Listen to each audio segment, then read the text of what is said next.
Kaixo, gaur urriaren 7 da, hortzirala, hemen gaude Bertze Behin magazinean, eta gaurkoan bi elkarrizketa izanen ditugu, lehenik eta behin Paula Arregirekin, bera Tafallako Gaztes de los Fallos institutoko zuzendaria da, eta aurten hain zuzen ere, haiek Tafallako, Nafarroa oinez mugitu dute, haiek egon dira hor atzean lanean, eta urriaren 16an, hemendik gutxira Nafarroa oinez ospatuko da, eta guzti horretaz solasteko erremezala Paula Arregirekin. Eta bigarren elkarrizketan, Itaiako kideekin. Egonen gara, jai ereduen inguruko hausnarketa, haiek egin duten hausnarketaz, solasean eta horretan sakontzen. Baina ez gaitezen lehenik eta behin betiko edukiekin. Hasteko efemerideak. 1950ko urriaren 7an, Txinak Tibet bereganatu zuen. Eta 9 urte beranduago Luna 3 sobietar espaziontziak ilargiaren alde ezkutuaren lehen argazkiak egin zituen. 2001an, irailaren 11ko atentatuei erantzunez, Ameriketako Estatu Batuetako ejertzitoak Afganistan inbaditu zuen, Talibanek Osama Bin Laden lagundu zutelakoan. Eta 2014ko urriaren 7an, Felix Padin, bilbotar anarkista, Eusko Gudarostearen eta CNT-ren bataioietako tenientea Miranda de Ebron hil zen. Ikus dezagun aste honetako agenda ere. Gaur hortzirala, Olaia Intziartaren kontzertua Totem Aretoan 8:30. Horretaz gain, Sofokaos, Sorkari eta Merina Grisen kontzertuak 11:00. Bihar larunbatean Sormen lantegiak familia artean, Aire Artista Zorroa 11:00 Zibibox Iturraman. Eta Korri Kuru Korri aurrentzako antzerkia Zibibox Sanduzelain 6:30. Baita ere, Basotik itsasora, zinema eta dantza, Zizur Nagusiko Kulturetxean 8:00. Igandean bertsolari txapelketa nagusiko final laurdena Lizarran Bortzetan izanen da. Eta gozen beti bezala egunkarien azalekin. Diario de Notiziasen azalean, bizilagunen komunitateek galdarak piztea atzeratu eta orduak murrizten dituzte. Gasaren garestitzeak berokuntzan aurrezteko neurriak hartzera bultzatzen du. Finken administratzaileek eta mantentze lanetako enpresek gobernuak tarifa arautuak ez aplikatzea kritikatu dute. Komunitate batzuek gasoilioaren aukera aztertzen dute. Argazkien berriz, proiektu artistikoan parte hartu zutenak atzo hasi ziren muntatzen. Izenburuan, Uarte bat topaketetan. Arte kolektiboa Sarasate pasealekuan erakusten da. Berri gehiagotan, foru gobernuak hirukoiztu egiten du babes ofizialeko etxebizitzak erosteko laguntzak. AHT-ak Nafarroan egindako 103 inbertsioetatik 71 milioi xurgatzen ditu. Ineraritik gizakien ikerketa saria lortu du. Baita ere, 3 kondenatu 6 urteko espetxealdira jarautzezko etxebizitza batean egindako taldeko bortxaketagatik. Horretaz gain, Zirmautok 2,2 milioi baino gehiago ordaindu behar dizkie langilei enplegu erregulazioko espedientea baliogabetu ondoren. Diario de Navarra egunkarian, lerroburu nagusian, Nafarroko gobernuaren gelditasunak ezinegona areagotu du foruzaingoan. 200 agentek Javier Ramirezen dimisioa eskatu dute parlamentuan. Horretaz gain Luzaideko Sandra Ualde izango da biharko Urbasako igoeran parte hartuko duen emakume bakarra. Albiste gehiago, AHT-ak estatuak Nafarroan egiten duen inbertsioaren erdia hartu du. Trenak datorren urteko aurrekontuetako 103 milioietatik 62 ditu. Parlamentuak foru intereskotzat jo du Magna proiektua erdi zen.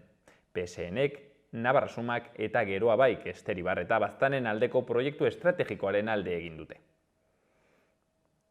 Gara egunkarian, langileak eta pazienteak onkologikoaren debaluazioaren aurka ageri dira.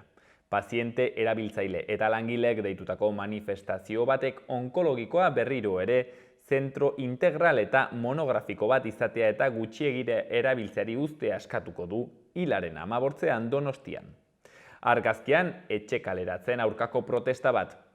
2.000 familien zorra saldu dio Kutxabankek putre funts bati. Berri gehiagotan, azken urrats txikiak jarraitzea eta zabaltzea espero du Sarek presoen kontuarekin. Eta berri gehiagotan, Irango mobilizazioaren muina errebolta feminista dela errandute. Berria egunkarian, Errusiari zuzendutako argazkia, Kremlin Europan bakartuta dagoela irudikatu dute Europako komunitate politikoaren lehen bilkuran elkartu diren 54 herrialdeetako agintari gorenek. Argazki handi batean, emakume bat hitz egiten eta izenburuan Annie Ernaux literaturako Nobel saridun. Suediako Akademiak literatura ez du ulertuzko fikziotik harago zabaltzeko lana goraipatu dio Frantziako idazleari. Beste berri batean, euskaltzaleen topaguneak 28 urte. Baita ere, onkologikoaren bilakaeraz kezkatuta dauden pazienteek elkarte bat osatu dute. Eta azkenik, Frantziako gobernuak 2 urtean argindar kontsumoa 10% gutxitzeko plana egin du. Eta azkenik Euskal Herria Irratia. Hutsik dauden etxebizitzen tasak igoko ditu Iruñak. Iruñeko udaleko oposizioak bat egin du berriro. 2023ko ordenantza fiskalak eta arau erregulatzaileak onartu dituzte eta aldaketak egin beharko ditu Enrique Mayak. Navarra Sumaren kudeaketa kritikatu dute EH Bildu, PSN eta Geroa Bai taldeek. Berri gehiagotan, erdia baino gehiago HTA finantzatzeko. Azkenik, Joseba Pagola, labeko kidearen hitzak. Ahalik eta langile gehien borrokara batu nahi ditugu, krisia betikoek ordaindu behar ez dezaten.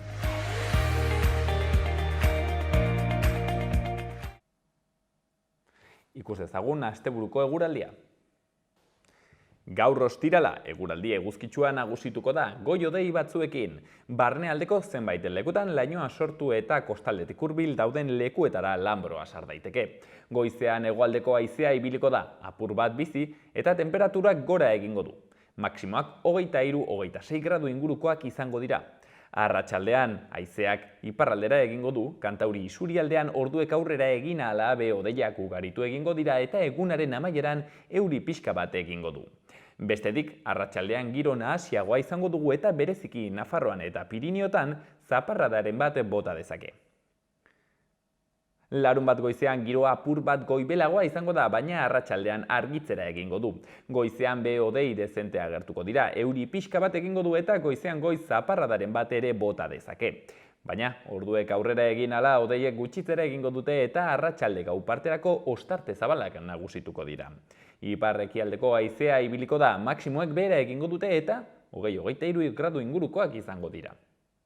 Eta azkenik igandean eguna eguzkitsua izango da. Goizean goiz, lainoa sar daiteke barnealdean, baina behin jasotakoan eguzkia jaun eta jabe izango da. Arratsaldean eta gauean hodeiak ugaritu daitezke, baina ez dute beste ondoriorik izango. Hego-ekialdeko haizea ibiliko da, tarteka harro eta temperaturaren igoera nabarmena nabarituko dugu. Kantauri isurialdean maximoek 25 graduak erraz gaindi ditzakete.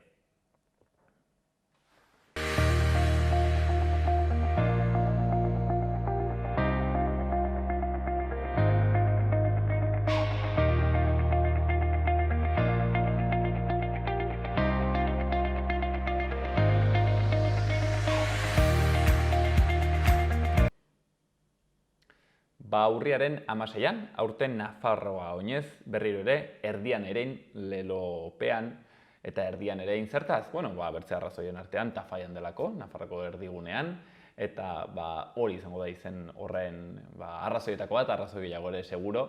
Baino, gero eta gutxiago falta da, egun gutxi horretrako eta Nafarroa oinezentzat, eta guzti horretaz solasteko gaurkoan Paula Arregi, hain zuzen ere, Gaztes de los Fallos, ikastolako zuzendariarekin gaude, aurtengo edizioaren atzean lanean ari den ikastola horretako zuzendariarekin, hain zuzen ere, Paula, arratsaldeon. Kaixo, arratsaldeon. Mil esker etortzeagatik, Paula, ez dakit nola dago gorputza orain gutxi gelditzen da, bukaera korrekta, nola sentitzen dira gauza? Urduri, emozionatua, urduri, gogotsu, ez dakit, indartsu, gauza pila esango nizkizuke, baina hau egunean zehar aldatuz doa. Orduan, utz dezagun horrela, urduritasuna. Energia, hau dituz, izaten daula momentu adrenalina adrenalinakoa. Hori da, horrela bizi gara, esnatzen garenetik eratu arte, adrenalinaz betetako egunak bizitzen ari gara. Pentsatzen dut buru erdia ere mugikorrean eta ordenadorean eta pantailetan gaur egun hortik joaten da komunikazioa. Horrela. Horrela Ematen dugu eguna. Bi telefono, ordenagailua, korrika, ez dago lasaitzeko unerik. Ez dago ez. Erdi bazkaltzen, erdi mugikorrarekin, pentsatzen dut ingurukoak geldituko direla pixkat, gure... Hala da, bai, batzutan ez ara ohartzen, baina gero erasoa zenean, batean esaten duzu, sekulako egura pasa dut urduri hemendik ara, baina badakigu azkenengo 15 egun hauek izango direla oso potenteak. Eta prestaketak nola da? Nola dago tafaia momentu hauetan edo ez dakit, zuen buruan dena nola baitere kokatua? Bai, tafaia janzten ari garaia da, tafaia eta beste zonalde guztia, murgilduta gaude erabatia prestaketetan eta nabaritzen da jendean, ikastolan, denok kaletik nola lagundu dezakegu, ez dakit murgilduta gaude erabat.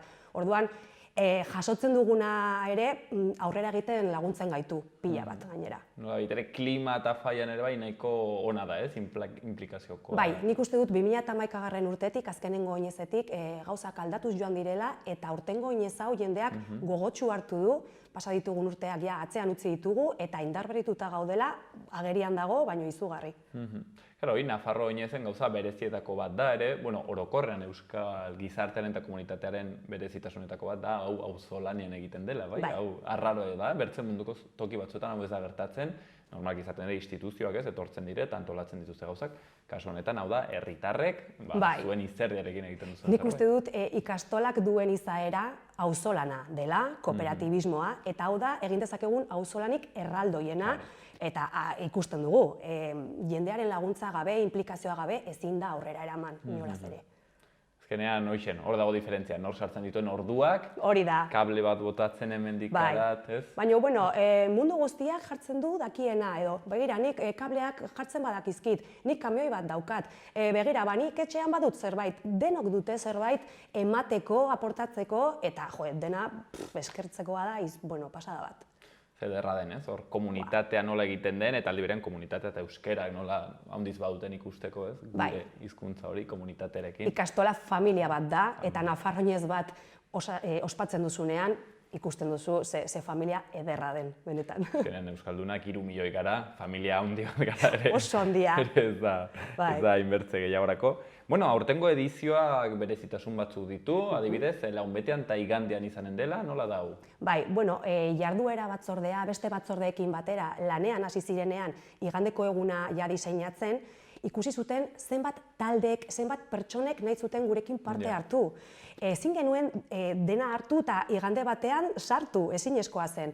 Orduan, buelta batzuk eman ondoren pentsatu genuen. Iaz ja Lizarran, 2 egunez ospatu ziren hainbat ekintza, baina, gogoratu dezagun Lizarrako egoera izan zela oso zaila, pandemia zela eta aurten topatu garen historiarekin izan da, hainbeste pertsonek gurekin gozatu nahi dute, guazen irekitzera, guazen ospatzera, oinez egun hau 2 egunez, eta horrela animatuko ditugu nahi duen familia, nahi duen edonor gurekin ja ospatzen larunbatetik Nafarroa oinezan naiz eta gogora dezagun, egunik potentena, nola ez, igandea izango dela. Eta norbaitek ostiraletik etorri nahi izango balu, herria beso zabalik aurkituko du, eta ez du aspertzeko unerik izango. Seguro, kableak botatzen edo hau eta bestia. Bai, nolako zalantzarik gabe. Paula jarriko dio lanean, seguro. Bai. Eta larun bata, Paula, gehiago familiai bideratua? Ez, ekintza pila bat daude eta mota desberdinetakoak.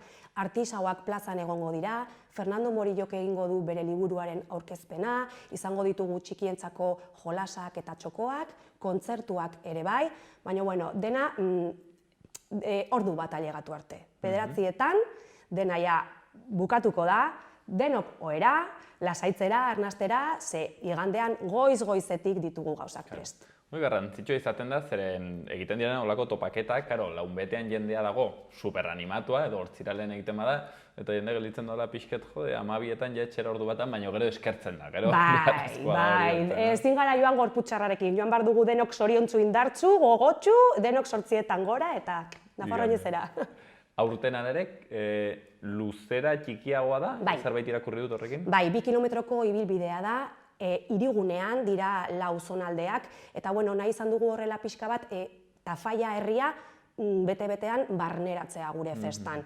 Naiz eta 4 gune izan, denak bisitatzeko aukera izanen da eta oso erraz, orduan espero dugu datorrena paseatu dadila gune guztietatik eta bide batez Tafallako herria ezagutuko du.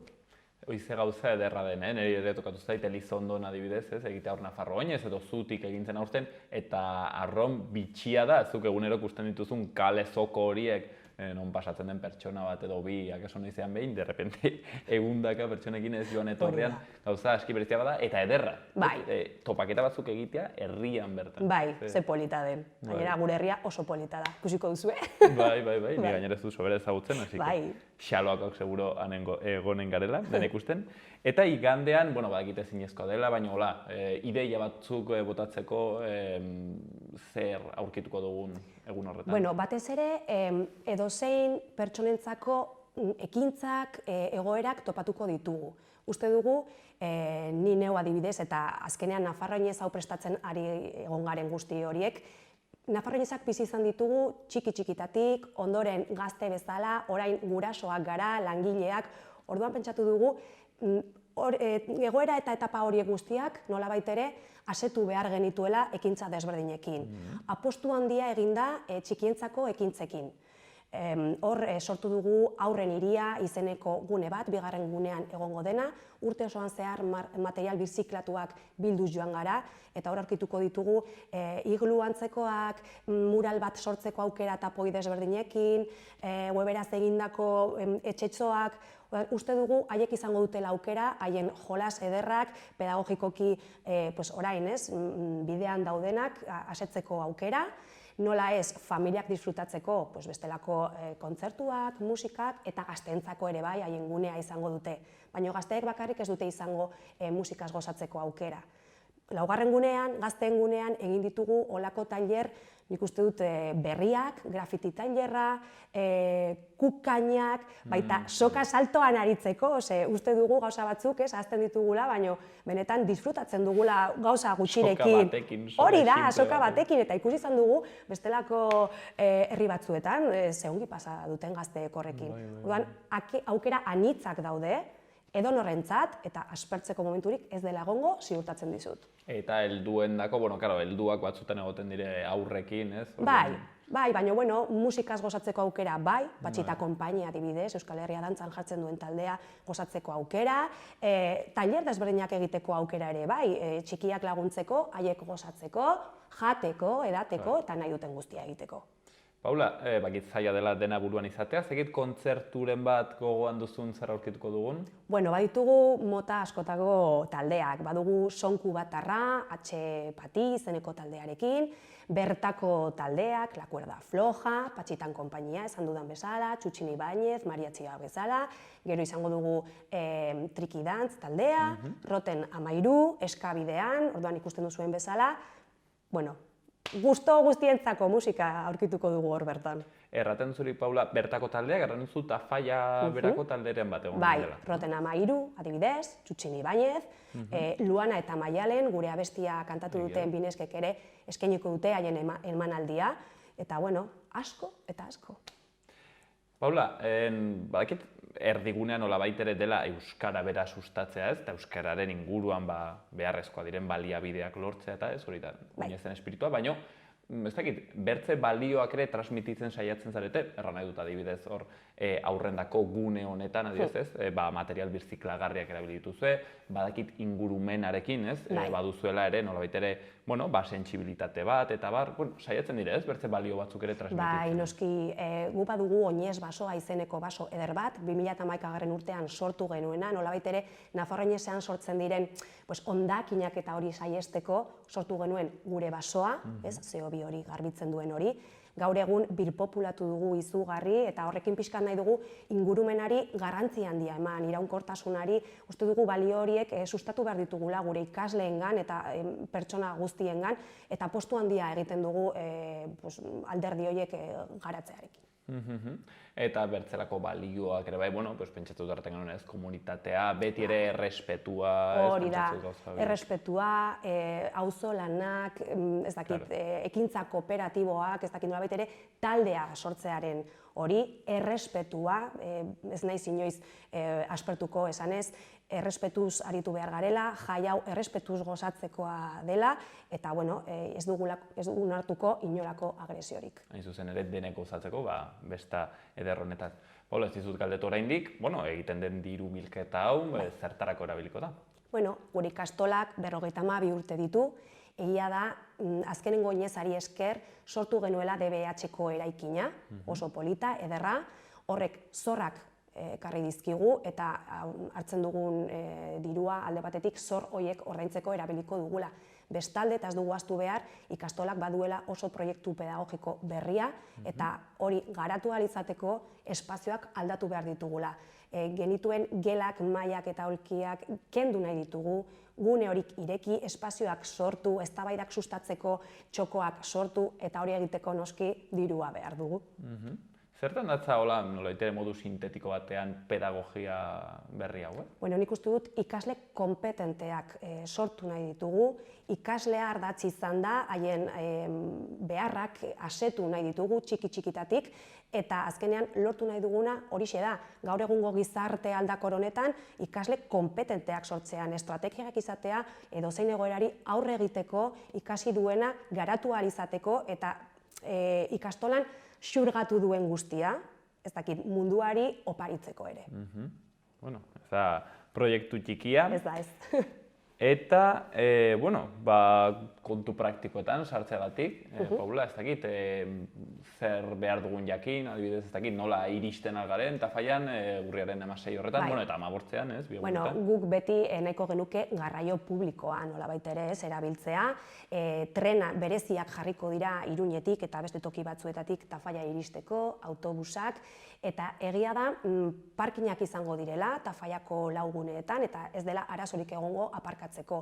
Bai komenigarria dela, hegoaldeko sarbidetik sartzea, hor egongo baitira, 15 errepidetik, egongo baitira parkinik handienak.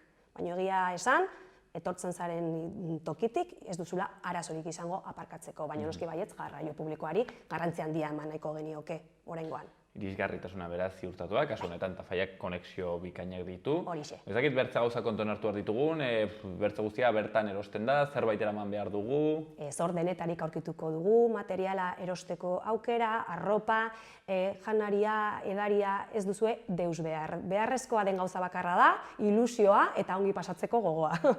Eta baso berera bilgarria, orain oroitu naiz, bauzola jarrita, baso berera bilgarria. Bai, hori da, hori da, izango ditugu. Ilusioa gogoa eta baso berera bilgarria.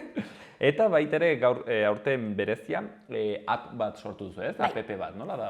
Bai, aplikazio horretan, uste dut jadanik deskargatu daitekela, edo zein mugikorrera, hor jasoko dira azken momentuko notiziak. Esku horriak deskargatzeko aukera izango dira, baina bertako egunean edo zein motatako notizia bidali daiteke, hor bat galtzen dela, edo ez dakit aurkitu dela zerbait, ez dakit, jakin behar duguna, hori guztia helduko da momentuan, eta egia da, uste dugula erabilgarria izango dela. Egun aurretik beraz ere bai erabiltzeko, baina batez ere egun horretan erabiltzeko da aplikazio hori. Horixe. Edo zein gauza gertatzen dela, hortzen. Paula, ez dakit zerbait gelditzen zaigun ez duguna erran, importantea, nik zerbaitatzen dudana? Bueno, nik uste dut gonbidatu behar ditugula eta zaituztegula, gurekin eguna eta asteburua ospatzen, gurekin disfrutatzen, urriaren 16an ospatuko den erdian erein Nafarroinez honi bultzada handia ematen, eta hori ikusi nahi zaituzte dela denok gurekin batera. Ikusi bezala, erdian erein, aurtengo Nafarroinez, Tafallan, urriaren 15 eta 16an, 16a, egun handia igandea, beti bezala, eta gaurkoan gurekin, Paula Arregi erran dugun bezala, Gaztez de los Falloseko ikastola horretako zuzendaria, hau dena kontatzen, ilusioarekin, gainera ikusten zaitugu Paula, espero dut eguna bikain ateratzea, xaloakok ere, han egonen gara. Bale, egun itorriak izango zarete. Mila esker honit. Bale, agur.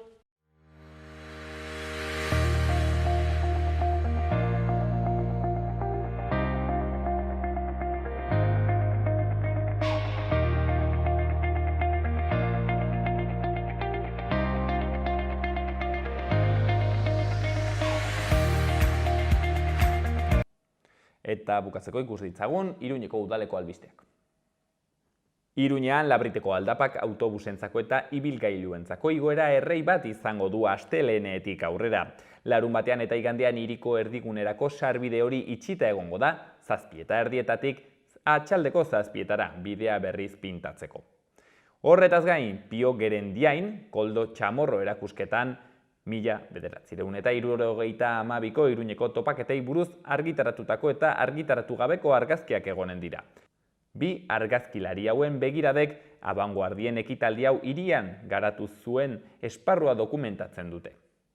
Eta Iruñean ospatuko dira asteburu honetan Espainiako 16 urtez azpiko atletismo eta selekzio autonomikoen inklusio txapelketak 600 kirolari baino gehiagorekin, probak larunbat arratsaldean eta igande goizean egingo dira Larrabide estadioan.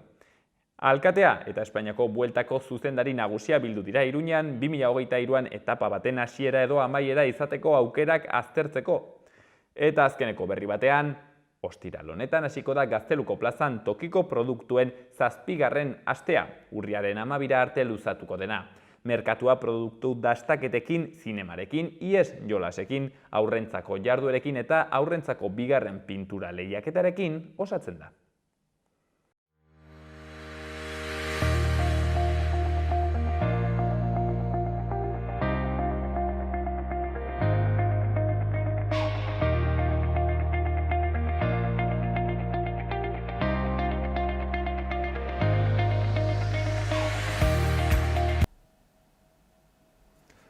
Bestak jai eremuak zoritxarrez ez dira izaten, oraindik ere emakumeentzako espazio seguruak handitzetan eta aurtengo udako bestetan jaietan ere halakoak ikusi ditugu. Eta Itaia kolektiboak hain zuzen ere, pixkat kontu hauekin kezkatuak egin du bere lanketa propioa, orokorrean hausnarketa sakonago bat, harremanen inguruan, hipersexualizazioaren inguruan, eta orokorrean jai eremuen eta jai ereduaren inguruan. Eta kontu horietaz gaurkoan bizkela saiago solasteko, honat gonbidatu ditugu, Itaiako bikide, alde batetik, Zue Martikorena, arratsaldeon. Kaixo. Eta bertzetik, Paula Diaz, hemen duguna, arratsaldeon. Arratsaldeon. Mil eskerrenik eta behin, etortzeagatik. Erran dugu, harremanak jai eredua hipersexualizazioaz, bizkat kontu hauek landu dituzuela.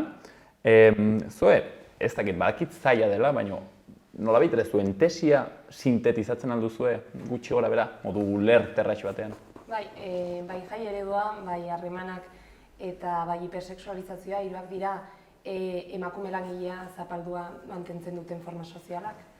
Emakume subjektuaren zapalkuntza ez dugu sexu biologikoan kokatzen, hau da, ez dugu berezkoa den zerbait bezala kokatzen, baizik eta zapaldua egotearen arrazoia zerbait soziala da. Uste dugu sexu genero sistema batean bizi garela eta hau eraikuntza sozial bat dela eta honek egiten du emakumea modu ezberdinetan zapaldua izatea.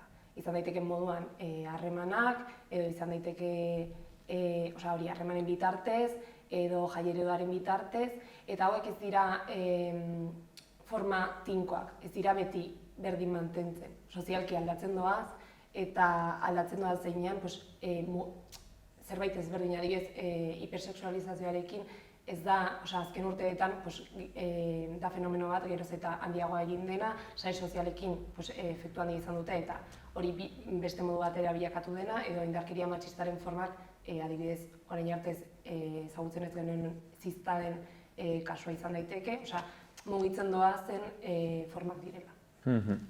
Orain justo sakonduko dugu horretan, nik uste eman duzula definizio bat, akademian ere inkluso lantzeko, ez hor, modu sintetiko batean eskertzi dut esfortzua etzen erreixa. Paula, oraiz zurekin hasiko naiz, pixket harremanen kontuari dagokionez.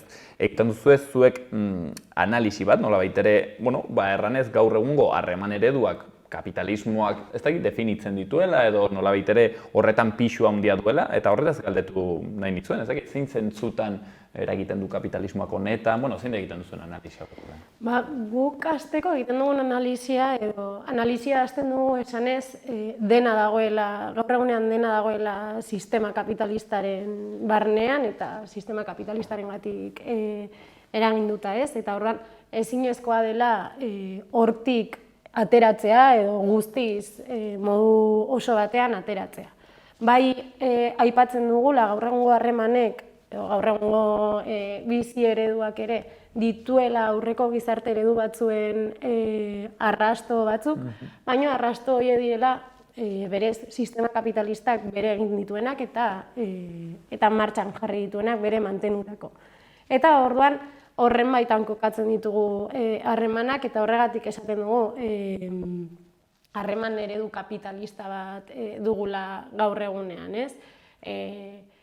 Guztiz baldintzatuta daudelako sistema kapitalistarengatik, hasteko oso baldintzatuta daude gure egoerarengatik, izan dugun denborarengatik, estresatuta bizitzen garelako edo ikasi edo lan egin behar dugulako, eta seguruenik ere ez dugula gure harremana zaintzeko nahi beste denbora, egin behar ditugun lan guztiarengatik, edo hori erbestera joan behar garelako bizitzera, eta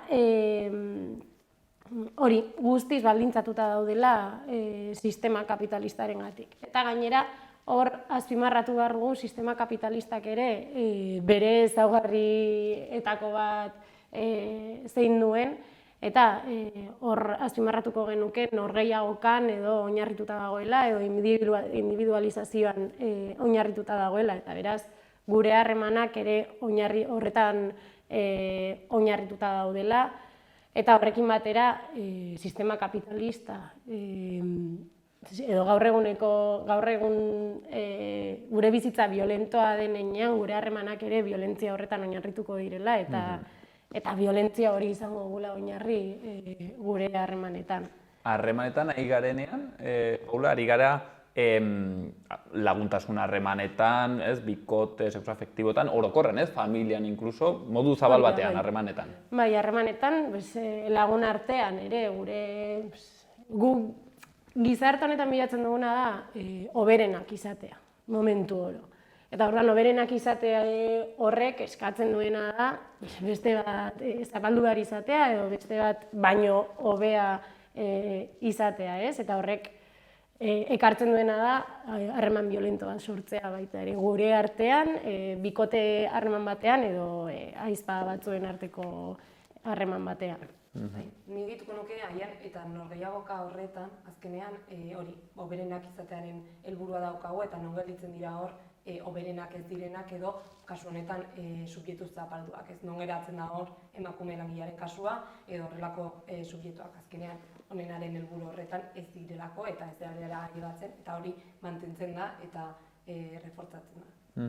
Nola baita ere ulertzen dudan ez, gure sistema sozioekonomiko edo ekonomikoak baditu behar batzuk, lanaren dibisioa dela, espezializazioa, behar du efizientzia erabateko bat, eta lehiakortasuna, hortan oinarritzen da, eta ideia da hori transmititzen dela gero, gure harreman sozialetara. Ez dakit honen adibide konkretuago bat bururatzen zaizuen, guk ulertzeko zertan egiten dugun, handizetan segurazki konturatu gabe, modu horretan jokatu. Igual, lehen, pentsatzen, adibidez, segun zenbat diru daukagun, agian ikastetxe batera eta bestera goaz, ikastetxe publiko batera edo ikastetxe pribatu batera.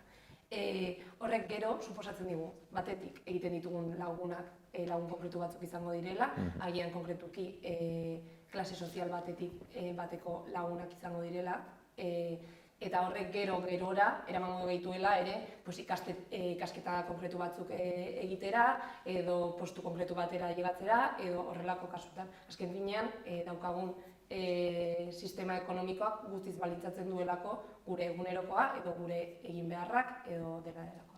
Edo onditzetan jartzen dute adibidean ere ondiz gustatzen zaidala, eta da urbanismoak berak, nola eragiten duen, adibidez, bizi baldin bazara txaletetan, karo, zure sozializazioa da, txaletetako bezalakoa, modu individualista batean, zu elkartzen zara, ez dakit ez, horko urbanizazio horretako piztinan, zure klaseko jendearekin, baduzu beldur bat, zure etxea nola baitere inbaditzeko, eta azten zara, karo, zu eraikitzen modu individual horretan harremanak, ez? Klaro, bizi baldin bazara, seguraski bloke batean, auzo langile batean, karo, barridekin eta sortzen dituzun harremanak ere seguraski ezberdinak dira, ez? Pentsatzen dut. Bai, Nik uste dut, finean, hori esaten duguna da, sistema erreproduzitzen dela gure bizitzako eremu guztietan.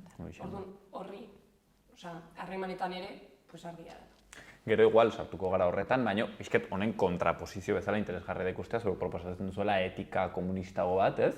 Eta hor pentsatzen dut kamaraderiaren ideia, ez dakit zuek erabiltzen duzuena, baina niri bururatzen zait, sor dagoela, ez? Azkenean, zuek garraten duzuen bezala, izan beharrean oberenak hori izatea helburua, bada, ez dakit ez, elkar laguntza eta...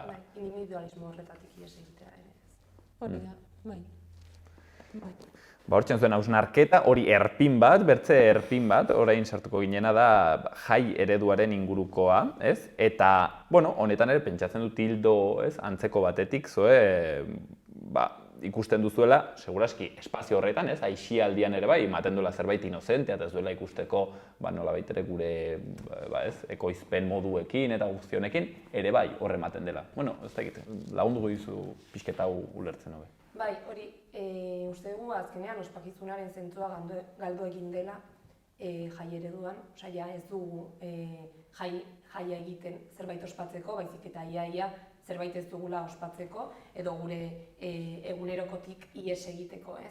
Eta horrek dauka kapitalismoaren islada argia jaien. Puntu ezberdinak okurritzen zaizkigunak. Alde batetik, azken finean askotan egiten dugula jaia etekin ekonomiko konkretu bat ateratzeko. Eta ez bakarrik horiz, baizik eta dirua baldintzatzen digula zelako jai bat edo beste bat egin, ez? Diru gehiago daukate eta kontzertu gehiago izango ditut, edo gutxiago, azken finean dirua baldintzatzen digula jai eredu guztia. Bestetik izango zen jaia ospatzeko edo askotan beste batzuk lan egin behar dutela, eta normalean gehienetan lan prekarizatuak direla. Izan daitekeela ostalaritza edo garbitzaileak eta horrelakoak. Orduan, azken finean ez dela denon gozamenerako espazio bat. Gero, lehen esan dugu ez, gizarte violento batean bizi gara. Eta jaietan normalean desinhibizioa da nagusi eta desinhibizioarekin batera violentzia reproduzitzen da. Eta horren kasu argi bat edo guri zuzenean ukitzen diguna da indarkeria matxistaren kasuak, ez? Erasoak nola jaietan reproduzitzen diren eta handitzen diren. Eta gero, baita azpimarratzeko drogen kontsumoa edo alkohola eta horrelako sustantziak bilatzen ditugula gure egunerokotik ihes egiteko eta askatzeko gure problema guztiak, gero berriz ere lanera bueltatzeko edo gure egunerokoa aurrera eramateko, eta azken finean hori sistemari baliagarria zaio, hor zu botatzen duzulako kriston parranda eta hurrengo egunean bueltatu zaitezkelako lanera hori. Eta azpimarratzekoa ere jaietan lehen komentatutako hierarkia sozialarena nola askotan joten gara jai batera eta egiten dugun lagunak eta asko baldintzatzen du jaiak eta askotan lagunak egiteko aukera bat da eta galtzeko aukera bat ere eta izango zen. Bai, nik horrekin ere egituko nuke hierarkia sozial horretan igotzarena azaltzeatik hori, hoberenak izatea abiatzen badugu, hierarkia sozial horretan ere hoberenak izatea abiatuko dugula. Eta hori, alde batetik, jai eremuak edo jai giroak aukerak ematen dituela, bai lagunak egiteko eta ateratzen oso bazara, seguruenik ere lagun horiek egiteko aukera horiek galtzeko, baina horrekin batera ere guk identifikatzen duguna da, hierarkia sozial horretan igotzeko aukera bat ere dela gaur egunean ematen ari diren jardunbideekin ligatzeak ere ematen duela hierarkia sozial horretan igotzeko aukera. Eta orduan ligatze horrek edo ligatze nahi horrek ere eragiten dituela egokiak ez diren jardunbide bat edota pertsonak berak kontsumitzeko objektu bat bilakatzea, ez? Jai giroan bertan. Orduan, hortik ere abiatuko nuke edo eramango nuke hierarkia. Claro, pentsatzen dut, haunditzek errango dutela, bale, ados, egia da, ere jai, ez, ere moietan, jai eredu horretan, reproduzitzen dugula kapitalismoaren, ez dakit ez, bizi estilo hori, kosmobizio hori, nahi badugu. Baina, bueno, honek zer erran nahi du. Osea, honek erran nahi du ez dugula bestarik egin behar, honek erran nahi du ez dugula drogari kontsumitu behar, zer erran nahi du honek gero nolabait ere modu praktikoago batean. Nik ez dut uste hori esaten ari garenik, ez azken finean, normala da eta beharrezkoa askotan, beharrezkoa. Jaia ez dut esaten orain ez dugun parranda bat botako, ez? Baina bai, lehenengo kontziente izan behar garela, aurre produzitzen ari garela, eta kontzientzia dela pauso bat gero antolakuntza ematerako orduan, edo gauzak aldatzerako orduan beharrezkoa dena, eta puntu hauek ikusi behar ditugula, gero aldaketa bat emateko. Uste dugu ezinezkoa dela momentu honetan, sistema honetan, jai bat sortzea kapitalismotik guztiz aske dena. Baina, uste dugu sistemaren aldaketa batekin joan beharko zuela. Bueno, edozein kasutan nik uste astindu bat gaur egun jaia eta guzti hori pentsatzeko dugun moduari, ez? Zeren gainera hondizetan solasten gara hori, ez? Modu gure eskubide bat izango balitz bezala, ez? Gure konkista bat, ez dakit, ez? 7 egun edo 3 egun bestaz. Eta karo, honek ematen du pentsatu, ojo, agian hau gure sistema ekonomikoaren nolabait ere, ez? Funtzionala egiten zaion zerbait da eta kontuz horrekin. Bueno, eta 3. ardatza aski interesgarria da hipersexualizazioarena. Bueno, honetan uste dut oberena da zuei ustea saiatzea hau definitzen, laguntzen, ulertzen. Eta, bueno, galdera hori da, azkenean nola ikusten duzue implikatzen dela edo reproduzitzen dela edo transmititzen dela gure sistema ekonomiko hau horretara ere hipersexualizaziora? Nik hor esango nuke sistema berak bere mantenurako dituen edo reproduzitzen dituen zapalkuntza horiek forma ezberdinak hartzen dituztela momentu ezberdinetan edo forma ezberdinak dituztela, ez? Eta horren adibide da emakumearen problematikarekin forma ezberdina daudela emakume langilea zapaltzeko, ez? Bat izan daiteke indarkeria matxista, baina beste bat izan daiteke hipersexualizazioa bera, ez? Eta hor, bai guk identifikatzen dugula emakumea sistema kapitalistak edo gaur egungo sistemak emakume langilea plazerrerako eta erreproduziorako bitarteko gisa bilakatzen duela, eta horren baitan gokatzen dugu hipersexualizazioa izan ere plazerrerako edo erreproduziorako bitarteko gisa izan da, perfil batzuk ere edo estereotipo moko batzuk ere sortu behar ditu. Eta hori guztiz emakumeontzat guztiz ofentsiba arriba da, ez? Izan ere, aipatutako hierarkia sozial horretan adibide jartzeagatik, igotzeko, Instagrameko kontu bat adibidez sortzen badu, gero eta gu bilatuko duguna, edo berez bilatuko dena da, gero eta like gehiago izatea argazkietan, gero eta jarraitzaile gehiago izateko, baina horretarako zer da gizarteak eskatzen duena? Gizarteak eskatzen duena da argazkietan pose konkretu batzuk izatea, arropa konkretu bat eramatea, eta horrek sortzen duena da emakumea hipersexualizatzea, ez? Bere eredu sexual hori hipersexualizatzea eta hori objektu bilakatzea. Eta gainera, gaur egungo sisteman tendentzia denez dena merkantilizatzera, hori bera ere merkantilizatua izan da, ez? Eta horrek ekarri duena gainera da, emakume askok bere biziraupenerako aukera bakarra dutela bere gorputza horretara saltzea edo bere gorputza horretan sartzea, ez? Aukera bakarra dute merkantilizazio hori sartzea benetan bizirauterako, ez dutelako beste aukerarik biziraupenerako.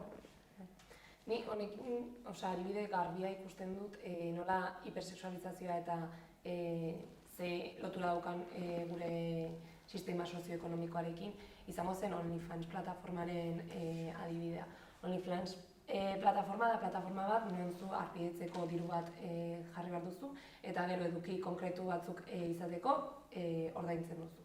Normalean, estudiak egon dira eta badakigu kontsumitzaileak normalean gizonezkoak direla eta kontsumo hori sortzen dutenak emakumezkoak direla, ez da kasualitatea.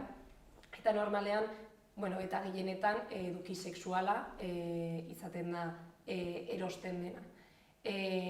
Gertatzen da askotan, jartzen zaiola horrelako emakumearen ahalduntze batekin, ez? Ni nire gorputzarekin nahi dudana egin dezaket. Eta hori esango nuke ez dela guztiz egia, azken finean zaudelako kontsumitzailearen menpe. Berak nahi duena ordainduko dizu edo nahi duena ez dizu ordainduko, eta normalean bere gustuak izango dira azkenean zu hara eramango zaituena.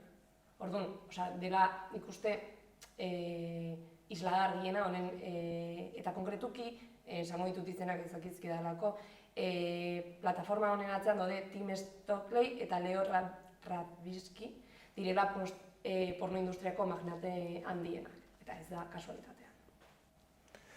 Honek sortzen dian, kezkanik pentsatu ikusle batek, sortuko den zalantza da. Karo, baina hor non dago muga, pixketzuk orain seinalatzen zenuena, askatasunaren, eta nolaitere hipersexualizazioaren artean zeren. Karo, ere haitzen da relato hau, justu zuk eran duzuna, ere baduela ahalduntze punto bat, Ni joaten naiz minigonarekin eta eskoteakin nik nahi dudalako, Orduan, karo, hori pixket nola harremantzen da tensio hori, Hasteko pentsatu behar dugu nik uste, hori, hasieratik esan dugu, sistema kapitalista baldintzatzen digu gure errealitate osoa. Eta gure errealitate osoa baldintzatzen digun heinean, gure gustuak ere baldintzatzen dituela eta gure bizitzeko modua baldintzatzen du. Orduan ezin dugu imaginatu sistema kapitalistaritik haratago realki askeren egoera bat ez delako errealitatea, sistema honetan baita bizi gara eta horrek baldintzatzen digulako gure eguneroko gauza guztiak izan harremanak eta izan kasu honetan igual horrelako gustuak edo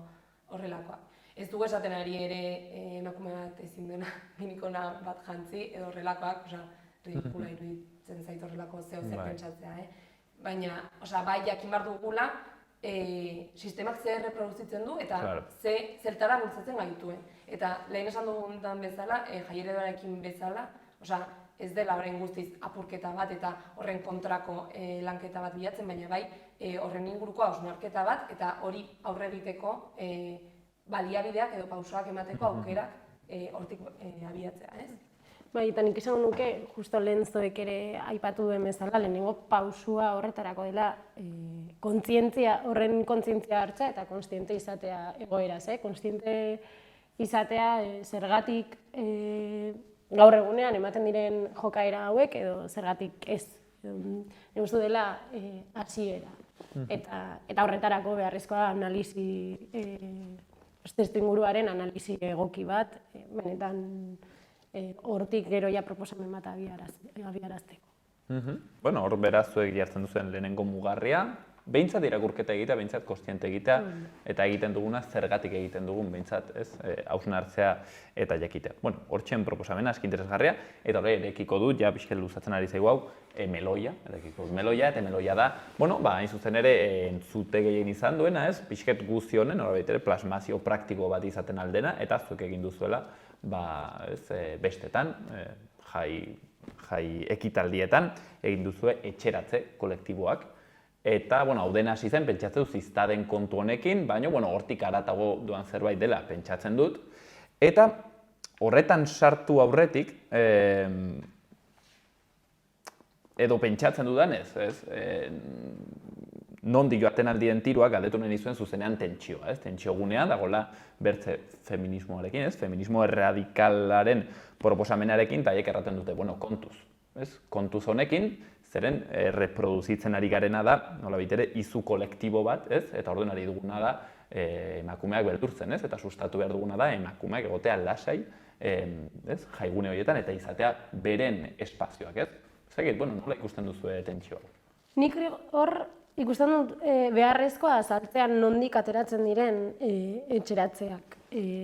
Gu hemen Iruñerrian hasi ginen, dena hasi genuen hori uda hasieran, inkesta batekin, zabaldu genuela inkesta batekin, eta inkestatik lortu genituen erantzunetatik, bai, erantzun orokor bat zela, etxera bidean arriskua edo benetan existitzen zela, eta hor zegoela. Orduan hortik tiraka, hemen Iruñerrian hasi ginen, eta gero baita ere manda Euskal Herri osoan, etxeratzeen proposamena. Gu hemen hasi ginen txantrean, etxeratzeekin, eta gure ideia ez zen, hola, esaten den bezala ere zerbait asistentzialista sortzearen nahi hori edo, baizik eta benetan zen inkestan ateratzen ziren erantzunei erantzun bat emateko edo erantzun praktiko bat emateko ikusi genuelako emakumeak antolatuz eta ez da akonpainamendu bat soil bat, baizik eta emakumeak antolatuz ematen ziren eraso horiei prebentzio bat eman algeniela, edo eraso horiek saihestu algenituela. Eta etxeratzen ideia hori da daude ordu konkretu batzuk, eta ordu horietan agertzen da aipatutako puntuan etxera joan nahi duen pertsona oro, baina ideia da agertzen diren pertsona guzti horien artean antolatzea eta etxera joatea guztia lagunduta. Horrek ez du esan nahi bakarrik agertzen direnik etxeratzeetara, etxera joan nahi dutenak bakarri daudenak, baizik eta ere gure ideia da, ni nire lagunekin baldin banago juergan eta justo 3 baldin badira eta etxera joan behar bagara, gu ere autu hori hartzea eta etxeratzeetara joatea eta barainaingo norbait baldin badago gurekin etortzea eta bakarrik ez joan behar ez izatea, ez? Bai. Ni esan nuke, ni izua sortarazten dugunaren diskurtsoa esan dutenei, ni ateratzen naizenetik izu hori sentitu izan dut, ez da orain Itaiak sortutako honekin sortatu den zerbait, baizik eta ni betidanik izan dut beldur hori, nire kuadrian hitz egindako zeo zer da, nire inguruan betidanik hitz egindako zerbait da, nire amak azpimarratutako zerbait da, eta azpimarratuko nuke etxeratze kolektiboak ez direla zerbait guztiz berria asmatzen ari, azken finean ni nire kuadriakoekin betidanik egin izan dudan zerbait da, elkarrekin goaz etxera, bueltatu nahi duzu etxera, orain, bai, goaz elkarrekin edo bestela, deitu nire dazu etxera ailegatzerakoan. Hori existitzen zen. Bakarrik hori pauso bat aurrerago eraman dugu eta tresna bat bilakatu dugu eta aukera ematen diogu bakarrik joan behar duenari nahi badu norbait espazio bat daukala etxera elkarrekin joateko. Eta hori, ez dela bakarrik asistentzialismo hutsa. Ez dugu, gure helburua ez dira etxeratzeak edo etxera seguro bueltatzea. Gure helburua da indarkeria matxistarekin amaitzea. Baina, badakigu edo errealista gara egun errealitate honetan bizi garela. Eta egun etxera bueltatzea beldur bat suposatzen duela eta benetako arrisku bat ez da beldur imaginario bat. Egunero entzuten ditugu albisteak edo erreala den zerbait dela. Orduan, momentu honetan, egoera honetan, tresna bat sortu dugu. Eta hori da, ez da helburua tresna bat baizik. Kontua da, bizket polemizatzeagatik, adibidez, Amaia Zubiriarekin izan genuen hemen, elkarrizketa bat, eta bera kritikoa zen nolabait ere, erramienta honen ideiarekin, ulertuz erramienta bat dela eta ematen duela irtenbide bat edo momentuko, behin-behineko konponbide bat. Baina, berak erraten zuen, arriskutsua dela ez delako soilik erramienta bat, da ematen du mezu bat, nolabait ere zabaltzen du, sozializatzen du zerbait, zeren zuk ikusten zu etxeratze kolektiboak. Eta, erraten zuen horrek sortzen duela zerbait, horrek zabaltzen duela ideia bat, eta da ideia arriskuan gaudela, kontuz, agian, etxera hobeduzu joan jendearekin, eta berak hemendik erraten zuen, gu bilatu behar duguna da, emakumeak egotea lasai, eta ez egotea izutuak beste espazioan, eta hartzea beren espazio bezala, eta orduan berak ikusten zuen, honek pixket hortan, agian, kalte egiten hotzuela. Nik hori zoek aipatu bezala, errealistak izan da, beldur hori badago, eta aukerak erasotuak izateko badaude, etxera bidean. Orduan, tresna hau martxan jartzeak ekartzen duela beldurra, nik hori zalantzan jarriko nuke, Zoek esan duen bezala, nire lagunak ere, ateratzen hasi ginenetik, beldur hori izan dugulako, eta igual ez ateratzen hasi ginenetik, sino nire bizitza osoan, amak beti esan dit, lagunduta jamar dudala etxera, txikiak ginenean, eta lagun baten gurasoak, gurasoek etxera eramaten dutenean, itxoiten zuten ni portalera sartu arte, eta horrean joaten ziren etxera.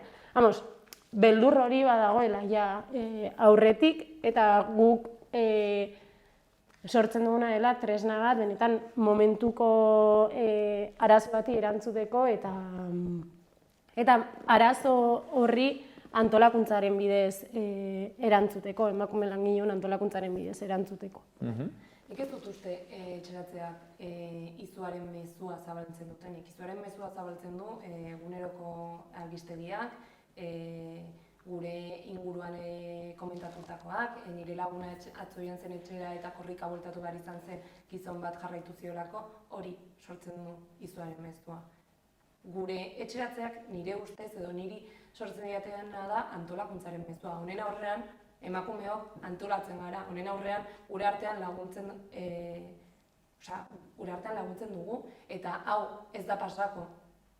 Ez da nire kuadriako bat etxera bakarrik itzuliko eta lagun bat, eta tipo bat ez dio jarraituko.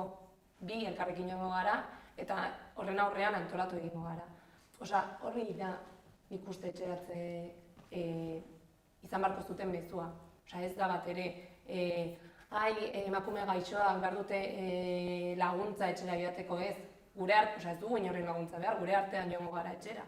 Gu antolatuko gara eta ni joango naiz. Eta esaten genuena, ez da bakarrik, ez daukat nora bueltatu etxera, joango naiz ea laguntzen didaten. Izan daiteke ere, justo hori Atarrioko jaiak dira asteburu honetan. Eta ni Aldezarrekoa naiz. Eta llegatzen dira 3, dela etxeratze kolektiboen ordu bat. Eta justo nire kuadriako 2, bagoaz kotxez Aldezarrera, kotxea daukagulako. Agian pasara gaitezke etxeratze kolektiboen puntutik, eta Aldezarreko beste emakume bat dago hor, eta begiratzen ondo, elkarrekin joan gaitezela etxera, eta emakume hori ez duela zertan bakarrik joan behar etxeraino. Izan daitekela ere, edo ikusi behar ditugula modu aktibo batean, ez bakarrik modu asistentzial batean. Eta beti gainera kolektibotasunaren eta antolakuntzaren, ideia erdigunean egonda. Meloi hau erekita, ea gai garen sintetizatzeko orain gelditzen zaigu minutu hauetan, bertze meloi txiki bat. Eta hau da, kasu honetan, langile klaseko gizonen papera zenen. Orokorrean gizonen papera, baita ere langile klaseko gizonen papera. Hau da, normalki ez, feminismo erradikaletik etorri den diskursoa da, hor ere behintzat eman behar dela deseraikitze bat, gizonek egin behar dutela lanketa bat, batzuk inkluso maskulinitate berri esolasten dira. Ez dakit, zer nola ikusten duzuen zuek hau dena? Zein da gizonen papera guzti honetan? Arazoa kokatzen dugu sisteman, eta sistemaren deseraikuntzan lan egin behar dugu. Eta hori da, bai gizonen ardura, bai emakumeon ardura. Horrekin ez dugu esan nahi, ez daudela jarrera txar konkretu batzuk, eta hori ikusgarriak direla, eta horiek seinalatu eta salatu behar ditugula, eta horren deseraikuntzan lan egin behar dugula ere. Beharrezkoa da, egoera horiei aurre egitea momentu honetan.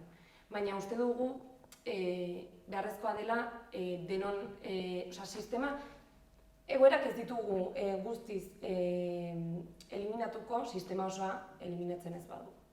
Orduan, lanketa horren alde izan behar du. Ezin gara partzialtasun batean gelditu edo egoera konkretu batzuk analizatu eta horien deseraiketa egin, ezinezkoa delako. Sistemak reproduzitzen dituelako kontinuoki egoera batzuk, harreman batzuk, eta horien erreprodukzioa nahi gabe egiten dugulako, eta hori da horretan lan egin behar dugu, horren deseraikuntza. Horrek ez duela esan nahi de facto jokabide batzuk onartu behar ditugunik, eta kritikoak izan behar gara. Kritikoak izan behar garela jardunbide horiekin, eta gero gainera ere, eta hor aipatu beharra dago, lan asko dagoela oraindik aurretik egiteko, eta jarrera horiek ere moztu ahal izateko, ez? Eta nik uste dut hor aipatzea ere, onartezina diren jarrera horiek ere salatu behar direla eta borrokatu behar direla eta prozesuak martxan jarri behar direla jarrera horiek errepikatu ez daitezen. Vamos, esaterakoan guk gure apostua dela benetan sistema aldatzea eta ez jokabide konkretu batzuk eraldatzea, ez dugula esaten jokabide horiek onartzen ditugunik eta jokabide horiek hor uzten ditugunik, sino benetan jokabide horien salaketa bat egiten dugula eta horiei aurre egiteko ere prozesuak edo borrokak martxan jartzen ditugula. Nolabait ere erroko, ez? Arazora joan behar dela, ez? Eta non dagoen agentzia ikusi, eta kasu honetan, ez? Estruktura guzi horretan egituran, argitzeko, sistema erraten duzuenean, zertaz ari gara? Sistema kapitalista. Sistema kapitalistaren, erroetara jo behar dela berraz, nolabait ere guzi honen aurre egiteko, eta erraten zenuten bezala betire gainera salatuz eta moztuz hori, baina ikusita, nondik sortzen diren nolabait ere arazoak eta nondik erreproduzitzen diren, zuek erraten duzuen bezala.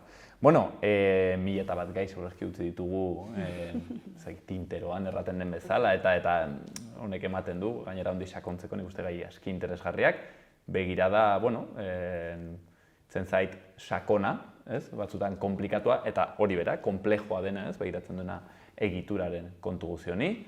Hortzen Itaiakoen proposamena, kasu honetan, Zoe Martikorena eta Paula Diaz, Itaiaren kideak etorri dira azaltzera, beren analisi guzti hau, harremanak, jai eredua, hipersexualizazioa, indarkeria matxista orokorrean, eta guzti honek, sistema sozioekonomikoarekin, kapitalistarekin duen harreman guzti hori. Zoe eta Paula, mil esker etortzeagatik. Bai? Zoe, bota, noski baietz.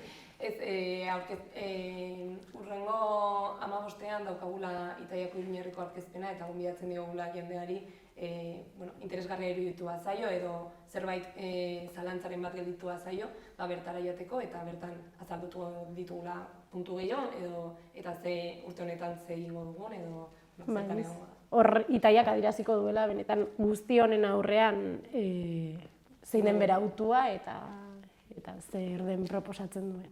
Urriaren 15ean. 15ean, Burlatako gaztetxean, 7. Urriaren 15ean, Burlatako gaztetxean 7, hitzordu beraz, Itaiarena, gehiago sakontzeko, eta haiek erraten duten bezala, guzti honi erantzun antolatu bat emateko. Mil esker hondit, Zoe eta Paula. Eskerrik asko.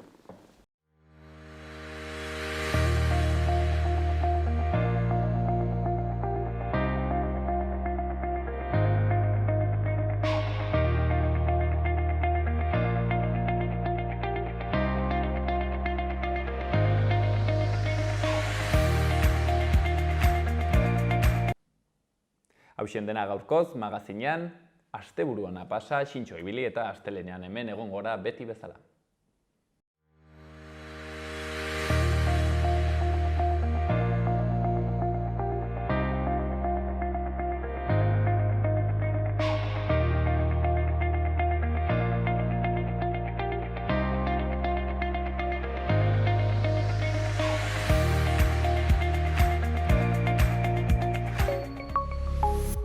Gobierno de Navarra. Nafarroako gobernua.